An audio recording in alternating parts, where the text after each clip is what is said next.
Hello everyone, welcome to complex engineering.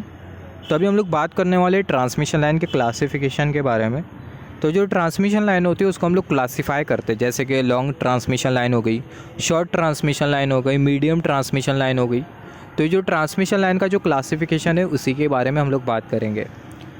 तो यहाँ पर अगर हम लोग देखें, सबसे पहले हमें पता होना चाहिए यहाँ पर ट्रांसमिशन लाइन में हम लोग क्या भेज रहे होते हैं, पावर भेज रहे होते हैं। ट्रांसमिशन लाइन में क्या फ्लो रहा होता है, इलेक्ट्रिकल पावर फ्लो रहा होता है। Electrical power is nothing but it is product of voltage and current, right. और वोल्टेज और करंट है क्या, यह है सिग्नल, जिसके बारे में हमने बात किया था सिग्नल सिस्टम में। तो हम लोग सिंपल वर्ड में बोल सकते हैं कि जो ट्रांसमिशन लाइन है उसमें हम लोग सिग्नल ट्रांसमिट कर रहे होते हैं, या फिर आप बोल सकते हो जो इलेक्ट्रिकल सिग्नल होता है उसको हम लोग ट्रांसमिट कर रहे होते हैं।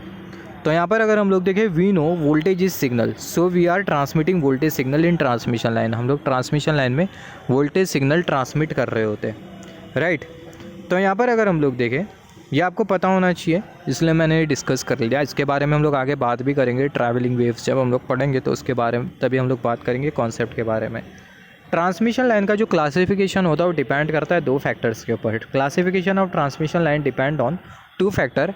सबसे पहला जो ट्रांसमिशन लाइन है उसकी लेंथ, और दूसरा किसके ऊपर, wave length of voltage signal. Transmission line में जैसे कि हमने डिस्कस किया, जो वोल्टेज सिग्नल होता है उसको हम लोग क्या कर रहे होते हैं, ट्रांसमिट कर रहे होते हैं, राइट। तो जो वोल्टेज सिग्नल होता है इसका एक फाइनाइट वेव लेंथ होता है, तो वो वेव लेंथ के ऊपर भी डिपेंड करता है ट्रांसमिशन लाइन का क्लासिफिकेशन।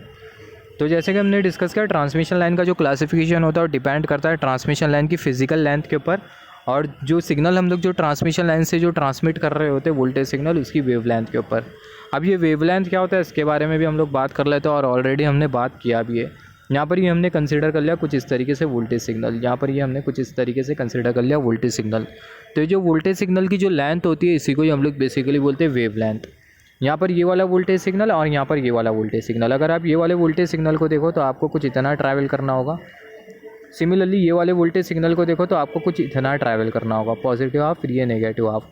तो बहुत हद तक ये क्लियर है कि ये वाले वोल्टेज सिग्नल के केस में आपको ज़्यादा ट्रैवल करना पड़ रहा है और ये वाले सिग्नल के केस में आपको कम ट्रैवल करना पड़ रहा है। इसका मतलब ये वाले वोल्टेज सिग्नल के केस में जो वेव लेंथ है वो कम है, और ये वाले वोल्टेज सिग्नल के केस में वेव लेंथ ज़्यादा। अगर ये वाले वोल्टेज सिग्नल के केस में वेव लेंथ अगर λ2 होती है, और ये वाले वोल्टेज सिग्नल के केस में अगर वेव लेंथ अगर λ1 होती है, तो बहुत हद तक ये क्लियर है कि जो λ2 वेव लेंथ है वो ग्रेटर है in comparison with the λ1 wave length.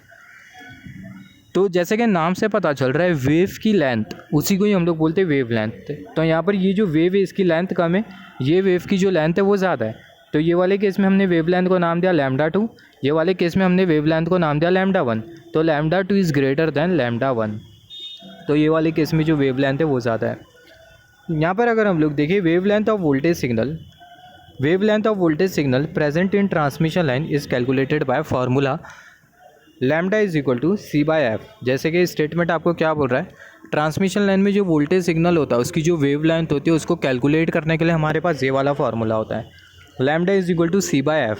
यहाँ पर ये जो c हमें जो दिखाई दे रहा है ये है क्या, बेसिकली लाइट की जो स्पीड है वो, और ये जो f है ये है क्या, ये है फ्रीक्वेंसी, और फ्रीक्वेंसी का मेजरमेंट कितने में होगा, 50 हर्ट्ज़ में होगा, राइट। तो आई होप यहाँ से आपको समझ में आ गया होगा वेव लेंथ का मतलब क्या होता है।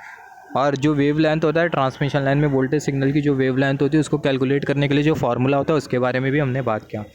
तो ट्रांसमिशन लाइन को हम लोग बेसिकली 3 टाइप में क्लासीफाई करते हैं। हमने डिस्कस किया ट्रांसमिशन लाइन का जो क्लासिफिकेशन होता है वेव लेंथ के ऊपर और फिजिकल लेंथ के ऊपर डिपेंड करता है। तो अगर हम लोग ट्रांसमिशन लाइन को क्लासीफाई करें तो हम लोग 3 टाइप से क्लासीफाई कर सकते हैं, जैसे कि शॉर्ट ट्रांसमिशन लाइन हो गई, मीडियम ट्रांसमिशन लाइन हो गई, फिर उसके बाद लॉन्ग ट्रांसमिशन लाइन हो गई। तीनों ट्रांसमिशन लाइन के बारे में हमें डिटेल में डिस्कशन करना है, राइट। सबसे पहले हम लोग बात करेंगे शॉर्ट ट्रांसमिशन लाइन के बारे में, फिर उसके बाद बात करेंगे मीडियम ट्रांसमिशन लाइन के बारे में, फिर उसके बाद हम लोग बात करेंगे लॉन्ग ट्रांसमिशन लाइन के बारे में, right. Just wait for a second.